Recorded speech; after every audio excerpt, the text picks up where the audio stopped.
রাসূল তো এতিমদের সর্দার। পৃথিবীর কোন এতিম যেন বলতে না পারে নবীজি আমার ব্যাপারে কি বলবেন, আমি তো এতিম মানুষ, আর তিনি আমার ব্যাপারে কিভাবে আমার দরদ বুঝবেন। নবীজিকে আল্লাহ পাক কেমন এতিম বানালেন, সমস্ত দুনিয়ার এতিমদের সর্দার বানালেন। মায়ের পেটে যখন তিনি ছিলেন 6 মাসের সময় মায়ের পেটে থাকাকালীন বাপের এতিম হয়ে গেলেন। যখন প্রসব বেদনা শুরু হয়েছে মায়ের, দুনিয়ায় যখন তিনি আসবেন, হযরতে আমেনা ঘরের ভিতরে বসে তার অবস্থাটা কি, এই সন্তান পৃথিবীতে আসতে পারে যিনি সবচাইতে বেশি খুশি হবেন তিনি তো আজ দুনিয়ায় নাই। মনের ভিতরে কত কষ্ট। আল্লাহ রাব্বুল আলামিন তার হাবিবকে দুনিয়া আনলেন।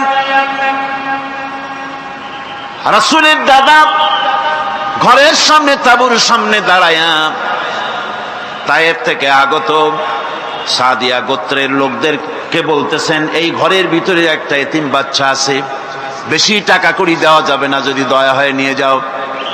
গরিব মানুষ, এতিম মানুষ দেখে শুনে কেউ আর নিতে চায় না। সবশেষে এলেন ভাগ্যবতী মেয়ে, ভাগ্যবতী মহিলা হযরতে হালিমাতুস সাদিয়া। তিনি এসেছেন, কোনো ছেলে পেলে পায় নাই, সকলের শেষে তিনি এসেছেন। আব্দুল মুত্তালিব বলছেন, এই ঘরের মধ্যে একটা এতিম বাচ্চা আছে, দয়া হলে নিয়ে যেতে পারো। তিনি স্বামীর সঙ্গে পরামর্শ করলেন, এরপরে বললেন যদি দেখতে অন্তত ভালো হয়, মন যদি ভালো লাগে নিয়ে যাব, একেবারে খালি হাতে ফিরে যাওয়ার চাইতে তো ভালো।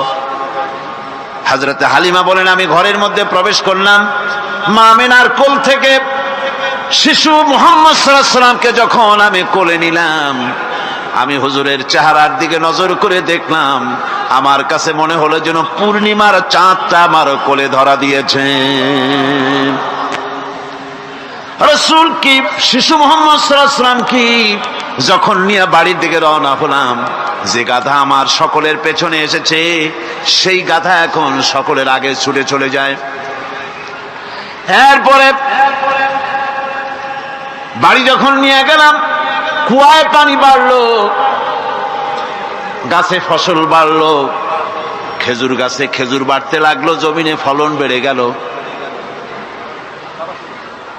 রাসূলের দুধ বোন সাইমা রাসূলকে নিয়ে মুহাম্মদ সাল্লাল্লাহু আলাইহি ওয়াসাল্লাম তাকে দোলনা নিয়ে দোল দিতেছে।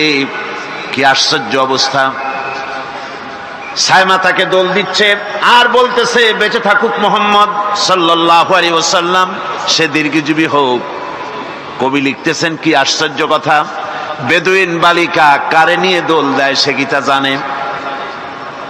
বিশ্বনবী মুহাম্মদ রাসূলুল্লাহ সাল্লাল্লাহু আলাইহি ওয়াসাল্লাম এভাবে এতিম অবস্থায় জীবন তার শুরু হলো। যখন তিনি ফিরে এলেন 6 বছর বয়সের সময়, যখন মায়ের কাছে তিনি ফিরে এসেছেন, প্রতিদিন তিনি খেলা দেখতে যান ময়দানে। ইতিহাসের মধ্যে লেখা হয়েছে, মা প্রতিদিন সন্ধ্যার সময় তাকে ফিরে পান। আজকে সন্ধ্যা হয়ে গেছে, শিশু মুহাম্মদ সাল্লাল্লাহু আলাইহি ওয়াসাল্লাম বাড়ি ফেরেন না। কারণ কি, কেন বাড়ি ফেরে না? সন্ধ্যার দিকে তিনি চলে গিয়েছেন পাহাড়িয়া ময়দানে, যে দেখেন ধুধু করতেছে চতুর্দিকে, সন্ধ্যা হয়ে গেছে, অন্ধকার হয়ে গেছে, কোনো ছেলে পেলে নাই, কেউ নাই। পাহাড়ের পাদদেশে বসে শিশু মুহাম্মদ সাল্লাল্লাহু আলাইহি ওয়াসাল্লাম কাঁদতেছেন। মা প্রশ্ন করলেন, বাবারে সন্ধ্যা উত্তীর্ণ হয়ে গেল, কেন একা একা বসে বসে কাঁদো? তিনি বলছেন, মাজি আজ কদিন খেলা দেখতে আসলাম ময়দানে, প্রতিদিন দেখি যখন সন্ধ্যা হয়ে যায় মুরব্বী শ্রেণীর কিছু লোক আসে, ছেলেকে নাম ধরে ডাক দেয়, ছেলেরা দৌড়ে তার বাবার কাছে চলে যায়, আর বাবা ছেলেকে কোলে নিয়ে মুখে চুমা দিয়ে বাড়ির দিকে নিয়ে যায়। আমি আজ কদিন পর্যন্ত এই ময়দানে এলাম, কোনদিন সন্ধ্যা বেলায় তো কেউ এসে আমাকে মুহাম্মদ বলে একটা ডাক দিল না। আমার আব্বা কি নাই? আল্লাহ রাব্বুল আলামিন বলেন, আলাম ইয়াজিদকা ইয়াতীমান ফাআওয়া, এরকম এতিম অবস্থায় পেয়ে আমি কি আপনাকে আশ্রয় দেই নাই? আপনাকে আমি পেয়েছি এতিম অবস্থায়, এরপরে আমি আপনারে আশ্রয় দিলাম। ওয়া ওয়াজাদাকা দাল্লান ফাহাদা, এরপরে আমি আপনাকে পথ হারা পেলাম, আমি আপনাকে পথের দিশা দিয়া দিলাম।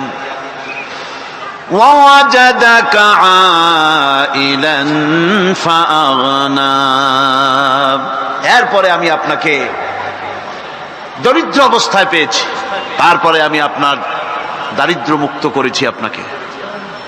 সুতরাং ফাআম্মাল ইয়াতীমা ফালা তাকহার ওয়া আম্মাস সাইলা ফালা তানহার ওয়া আম্মা বিনি'মাতি রাব্বিকা ফাহাদ্দিস। সুতরাং নবী, এতিমের প্রতি নির্মম ব্যবহার করো না, এতিমের প্রতি ভালো ব্যবহার করো, নির্মমতা দেখাইও না। আর ভিক্ষুকতে ধমক দিও না, রূঢ়তা দেখিও না, আর আল্লাহর নিয়ামতের প্রশংসা করো। বহুত মানুষ আছে এতিমরে গলায় ধাক্কা দেয়। মানুষ যখন ভিক্ষা নিতে আসে, গরিব মানুষ ভিক্ষা চাইতে আসছে, ওই মেয়ে আত্মাহিতে জানো, দোয়া কুনুত জানো, বাড়ি যেয়ে কাজ করবা, এই সব আজে বাজে কথা বলে ভিক্ষা দেয় না।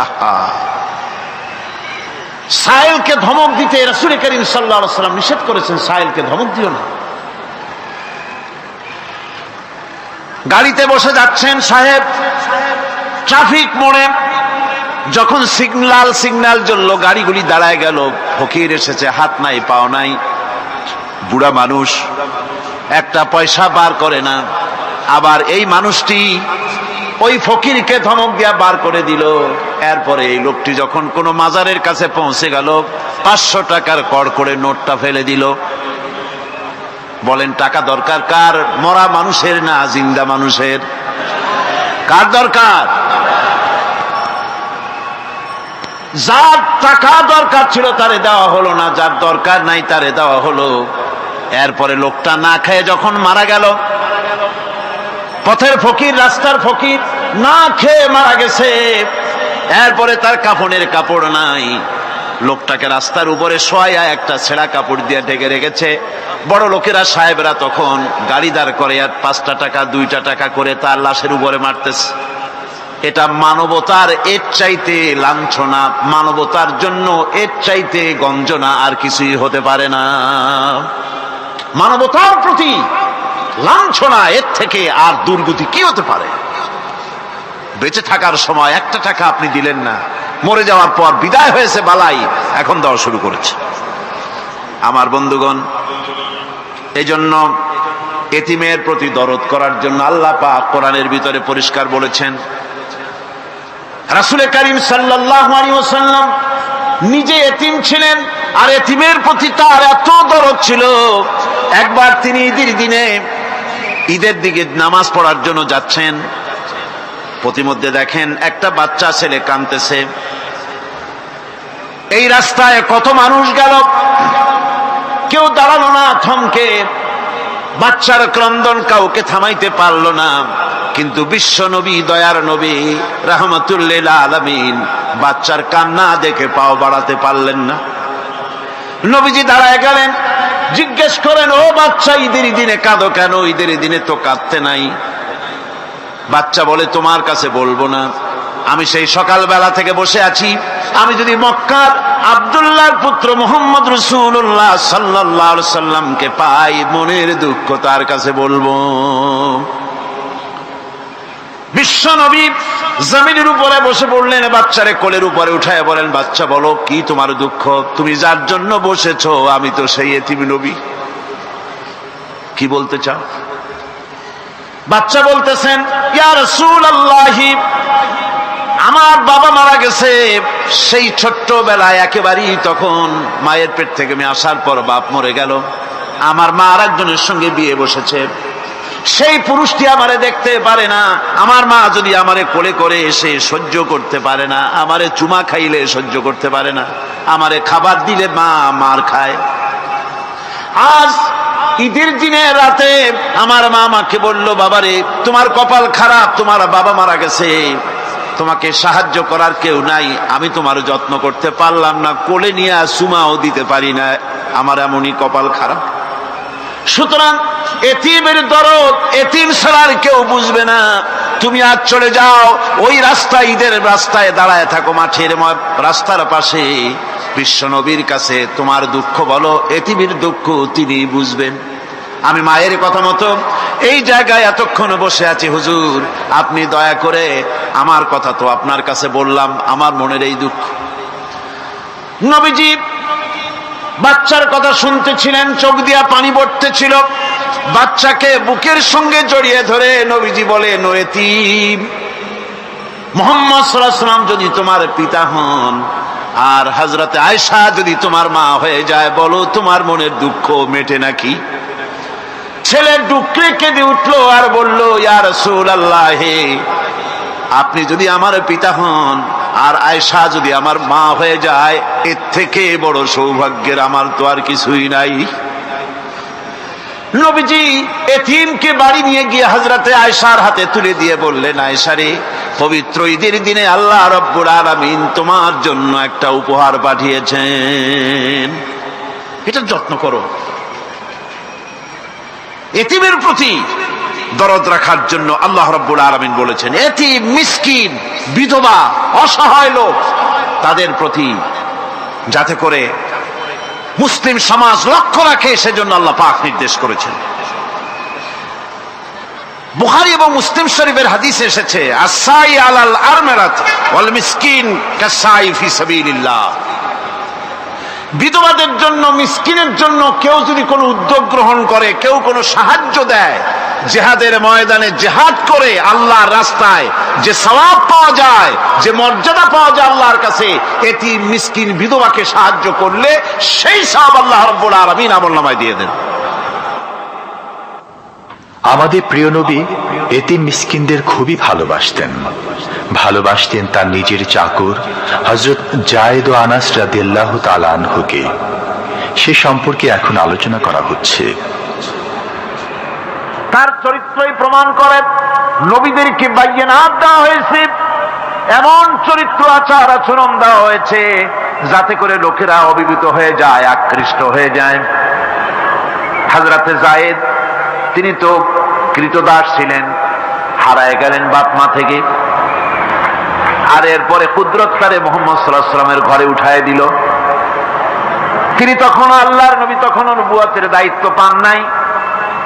যায়েদের পিতার কাছে খবর হয়ে গেল, যায়েদ আছে রাসূলের বাড়িতে, মুহাম্মদ সাল্লাল্লাহু আলাইহি ওয়াসাল্লামের বাড়ি মক্কায়। তারা এসে হুজুরের সঙ্গে দেখা করে বললেন, মুহাম্মদ সাল্লাল্লাহু আলাইহি ওয়াসাল্লাম, জানতে পেরেছি আপনার কাছেই আমাদের ছেলে যায়েদ আছে, মেহেরবানি করে তাকে আমাদেরকে ফিরায় দেন।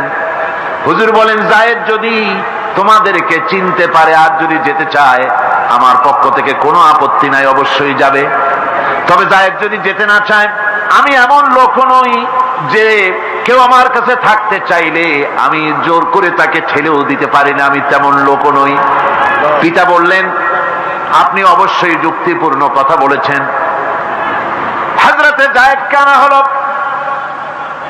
হুজুর বললেন, তুমি কি চেনো এদের? কি? যায়েদ বললেন, চিনি, ইনি আমার বাবা, উনি আমার চাচা।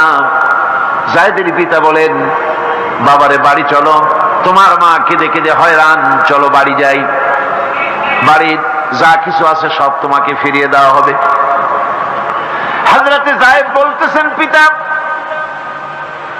বাড়িতে যা আছে তাই শুদ্ধ, তামাম দুনিয়াটা যদি আমারে দেওয়া হয়, এই লোকটির কাছে থেকে যে ব্যবহার পেয়েছি, আমি এই লোকের কদম ছেড়ে যেতে পারি না। তার চরিত্রই প্রমাণ করে তিনি নবী, কি ব্যবহারটা পেয়েছেন। হযরত আনাস রাদিয়াল্লাহু তাআলা আনহু ছোট মানুষ, 8 বছর বয়সের সময় হুজুরের খাদেম হয়ে হুজুরের বাড়িতে আসছেন। আচ্ছা, 8 বছর বয়সের কিশোর ভুল তো করতেই পারে। গরম পানি চাইলে ঠান্ডা পানি এনে দেবে, স্যান্ডেল চাইলে জুতো আনবেন, বিছানা বিছাইতে বললে উঠাই থবে, এটা স্বাভাবিক। কিশোর মানুষ, ছোট মানুষ।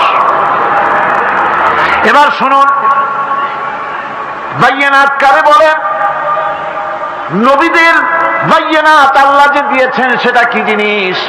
সেটা হলো উন্নত মানের চরিত্র, তার ব্যবহার ওঠা বসা যা দেখলে মানুষ বুঝতে পারে তিনি আল্লাহর নবী। হযরতে আনাসের মুখে শুনুন, হযরতে আনাস রাদিয়াল্লাহু তাআলা আনহু বলেন, একাধিক ক্রমে টানা 10টি বছর রাসূলের খেদমতের ভিতরে নিয়োজিত ছিলাম। 10টি বছরের ভিতরে একটা দিনের জন্য নবীজি আমাকে ধমক দিয়ে কথা বলেন নাই। এটা ধমক দিলেন না আমারে, এটা করছো কেন, এটা করো নাই কেন? সুবহানাল্লাহি বিহামদিহি। গোটা পৃথিবীর সমস্ত মুমিন মুসলমানদের, পুরুষ আর নারীদের জীবন, কলিজা, রক্ত রাসূলের কদম মোবারক উৎসর্গ হয়ে যায়।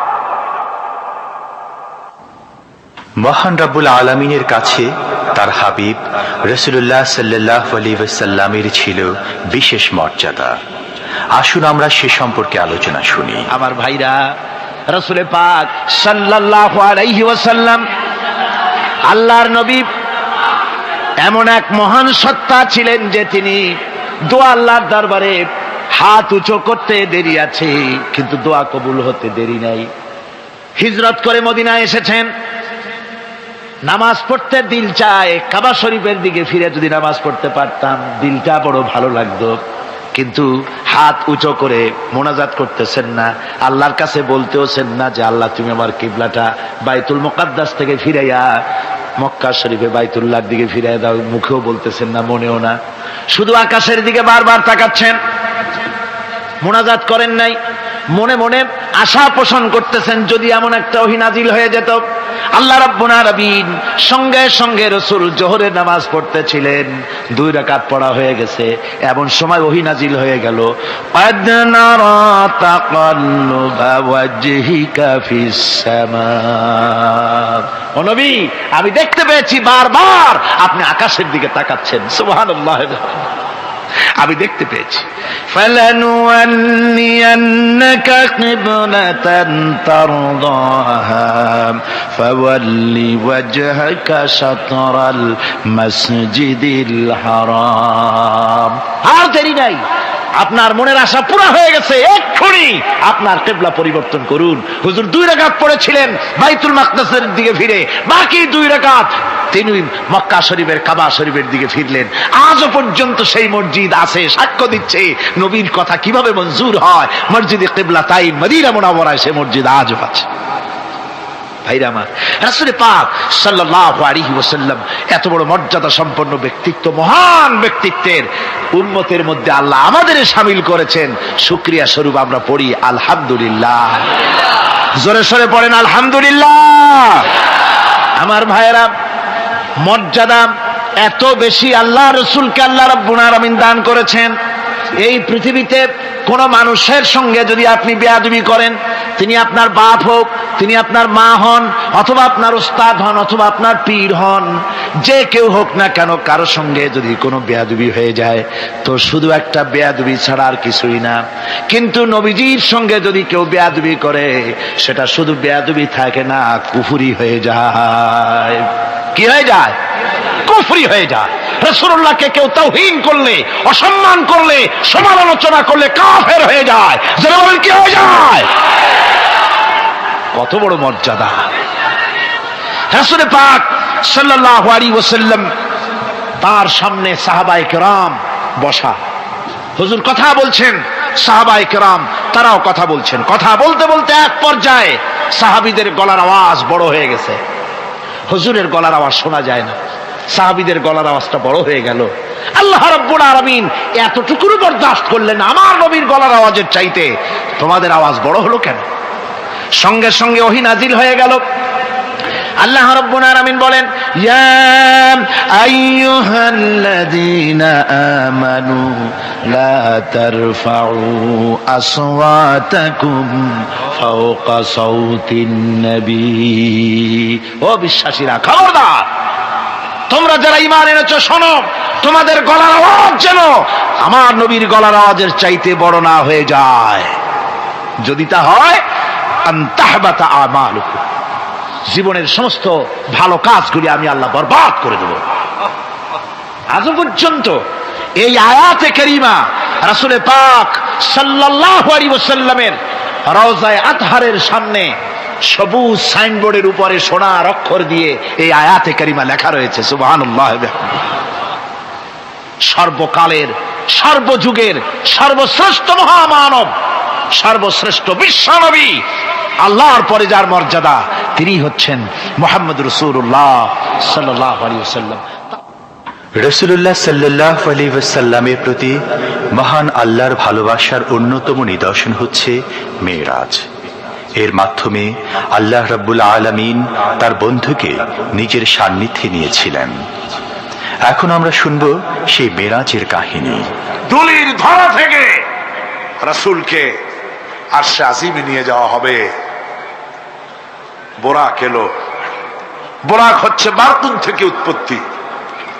এর অর্থ হচ্ছে বিজলি, বৈদ্যুতিক গতি সম্পন্ন, ঘোড়ার চাইতে ছোট, খচ্চরের চাইতে বড়, এই জাতীয় একটা প্রাণীর মতো হযরতে জিবরাইল নিয়ে আসলে।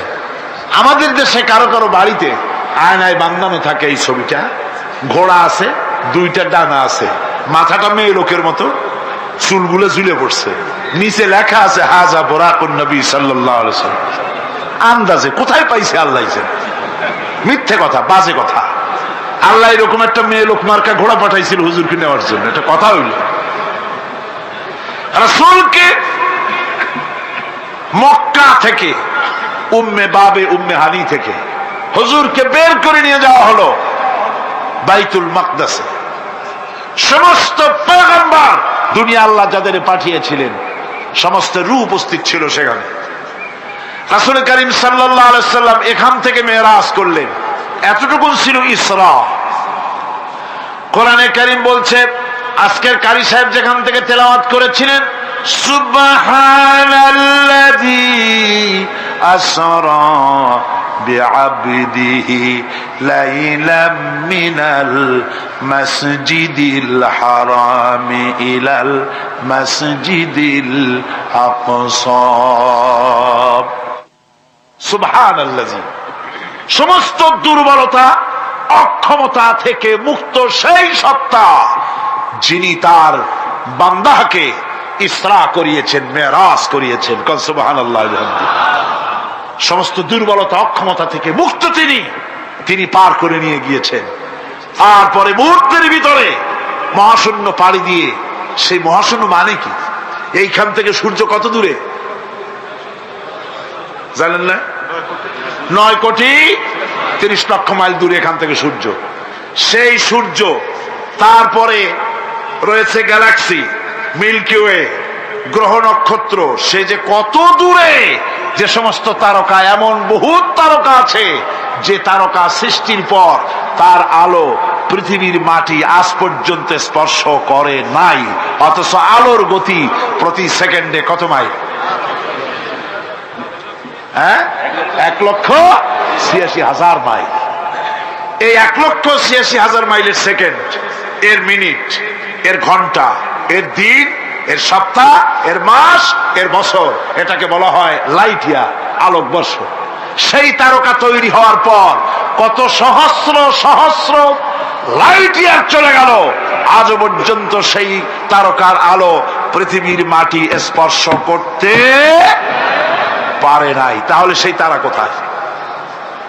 আল্লাহ রাব্বুল আলামিন তার হাবিবকে চাঁদ, সূর্য, গ্রহ, নক্ষত্র, মহাশূন্য পাড়ি দিয়ে, তারপরে 7 আকাশ পাড়ি দিয়ে সিদরাতুল মুনতাহা পর্যন্ত নিয়ে গেলেন। জোরে কোন সুবহানাল্লাহ। এবার সিদরাতুল মুনতাহা পর্যন্ত যাওয়ার পথে যত ঘটনা ঘটলো, সেগুলো আপনারা ইতিহাস থেকে পড়ে নেবেন, ওগুলি বলার সময় আমার কাছে নাই। সিদরাতুল মুনতাহায় যাওয়ার পর হযরতে জিবরাইল বলেন, আর আমি যেতে পারবো না, এটা হলো বিপজ্জনক বর্ডার। আমি যদি আর এক চুল অগ্রসর হই তাহলে আমি জ্বলে পুড়ে ছাই হয়ে যাব, আমার আর যাওয়ার অধিকার নাই। হুজুর সেখানে বসে থাকলেন। জিবরাইল বলে গেলেন, এখান থেকে আপনাকে নেওয়ার কুদরতি ব্যবস্থা হয়ে যাবে। রাসূল দুনিয়ায় ফিরে এসে হযরতে বেলালকে ডেকে বলেছিলেন, বেলাল গো, এমন কি আমল তুমি করো আমারে শোনাও। হযরতে বেলাল বলেন, হুজুর আমার আমল তো সব আপনি জানেন। কয় না, কি করো শোনাও। বেলাল বলেন, হুজুর খাস আমলের মধ্যে এতটুকু আছে যে আমি কখনো বিনা উজুতে থাকি না, যখন উজু চলে যায় উজু করি আর উজুর ইহতিমামের জন্য 2 রাকাত নফল নামাজ পড়ি। হুজুর বলেন, বেলাল তুমি এই আমল ছাড়বা না, কারণ সিদরাতুল মুনতাহায় হযরত জিবরাইল আমারে যখন ছেড়ে চলে গেলেন আমার একা একা বড় ভয় লাগতে লাগলো। তখন আমার মনে হচ্ছিল তুমি যেন আমার চতুর্দিকে হাঁটতেছো।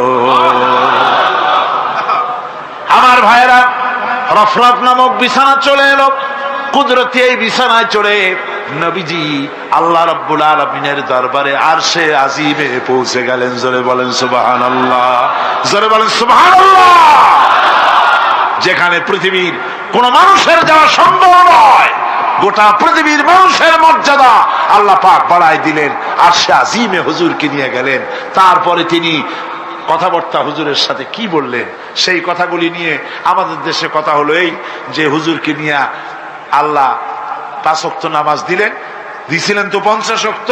মুসা আলাইহিস সালামের সাথে দেখা না হইলে তো কাম সারছিল, আমাদের আর উপায় ছিল না। আরে ভাই, শুধু নামাজ দেওয়াই যদি উদ্দেশ্য হবে তাহলে রোজার মতো তো আল্লাহ দুনিয়ায় বসে দিতে পারতেন কিনা, হজের মতো জাকাতের মতো পারতেন কিনা। শুধু নামাজের জন্য নয়, আল্লাহ পাকের কায়নাত দেখাবার জন্য আল্লাহ পাক তাকে নিয়েছিলেন। বেহেশত দেখাইছেন, দোজখ দেখাইছেন, ভালো কাজ করলে কিরকম শান্তি হবে, খারাপ কাজ করলে কিরকম শাস্তি হবে চোখে দেখাই দিয়েছেন মুহাম্মদ রাসূলুল্লাহ সাল্লাল্লাহু আলাইহি ওয়াসাল্লামকে। মেরাজ থেকে ফিরে এলেন, ঘরে এসে দেখেন উজুর পানি, উজু করে যে গেছিলেন উজুর পানি তখনও গড়াচ্ছে। যে দরজা দিয়ে বেরিয়েছিলেন দরজাটা ধাক্কায় তখনও কাঁপতেছে। যে বিছানায় শোয়া ছিলেন সে বিছানায় মানুষ শুয়ে থাকলে যেমন উষ্ণ থাকে সেরকমের উষ্ণ ভাব তখনও আছে। কেমনে হলো মাথায় ঢুকবে না। সুবহানাল্লাহ কোন ঢুকবে, জোরে কোন সুবহানাল্লাহ। এটার ব্যাপারে কোন বিজ্ঞান দর্শন যুক্তির প্রয়োজন নাই। প্রয়োজন শুধু এতটুকু, আল্লাহ তার হাবিবরে নেবেন, কত দ্রুত নিবেন, কত দ্রুত পাঠাবেন এটা তিনিই ভালো জানেন, আমাদের কোনো জানার কথা না, ঠিক কিনা কর। তবে দৃষ্টান্ত যদি চান তাহলে আমি দৃষ্টান্তটা এভাবে দিতে পারি, বুঝাবার জন্য একটা দৃষ্টান্ত দিতে পারি। সেটা হলো এই, ধরেন বাংলাদেশে কোনো প্রেসিডেন্ট আসবে, পৃথিবীর যে কোনো দেশের এক প্রেসিডেন্ট আসবে। এটা আসার যখন খবর হয়ে যাবে তখন পত্র পত্রিকায় রুট বলে দেওয়া হয়, এই রুটে রাষ্ট্রীয় মেহমান রাষ্ট্রীয় অতিথি ভবনে আসবেন, এই রাস্তা দিয়ে সাধারণ ট্রাফিক চলাচল বন্ধ থাকবে।